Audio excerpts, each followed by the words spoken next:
Patuloy ang panawagang papanagutin ang mga korap sa malawakang kilos protestang ikinasa kahapon. Pero may pangamba ang ilan lalo kung ikukumpara ito sa mga naunang pagtitipon. Ang basa ng eksperto sa pagtutok ni Chino Gaston.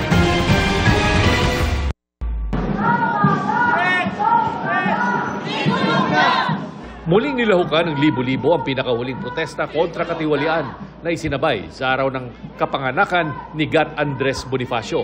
Bumuhos pa rin ang panawagang panagutin ang mga kurakot pero may pangamba ang ilang lumahok. What scares me the most is this. Many are starting to forget why we are angry. People have gone silent, not because they do not care, but because they have lost the belief that change will ever come.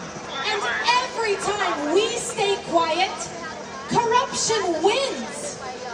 And when corruption wins, yung mga nakaupo lang ang nananalo. Sila ang nabubusog. Sila ang nakakauwi sa mga mansyon sa Amerika. Sila ang nakakabili ng designer bags. Habang ang taong ng bayan lumulubog sa baha, sa utang at sa kahirapan. Ang pangamba, tila sinasalamin din ng bilang ng mga dumalo na tila mas kaunti sa mas naunang malawakang protesta kontra katiwalian. Noong September 21, 50,000 ang dumalo sa Luneta pa lang, habang 15,000 sa EDSA.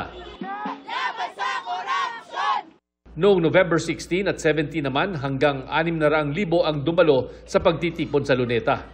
Pero ang dumalo kahapon, hindi lalagpas ng 20,000 sa tansya ng Department of Interior and Local Government. Sa People Power Monument po ay at its peak mga 6,000.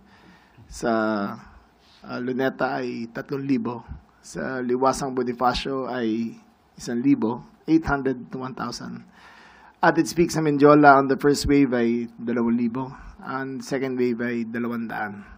So, meron pang ibang mga scattered all around Luzon and Cebu and other places. Tulong na yan! Ayon sa isang analyst, posibleng maaring meron na aniyang rally fatigue. Yung tinatawagan na rally fatigue. Kasi nagkaroon na po tayo ng serye in a span of few months. Nagkaroon na po tayo ng maraming rallies. Hindi lamang po sa EDSA Ginanap, sa EDSA Ortigas, kundi pati na rin sa Luneta, sa Liwasang Bonifacio, kung saan-saan pa. Posible ring may epekto ang mga hakbang kamakailan para habulin ang mga sangkot. Nakikita nila gumagalaw naman, nagre-respond din naman yung administrasyon. Kaya yung iba sa mga siguro satisfied na. Pero hinihintay natin yung big fish.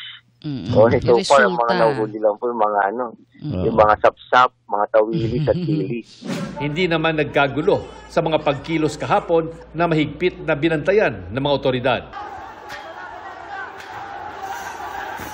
Hindi tulad noong September 21 nang may sumiklab na gulo sa mga kalsada malapit sa Malacanang. 100% po na walang nasaktan, walang acts of violence, walang hooliganism, walang anarchy. Your cooperation, your orderly conduct, and your respect for the security guidelines greatly contributed to the peaceful outcome of the event.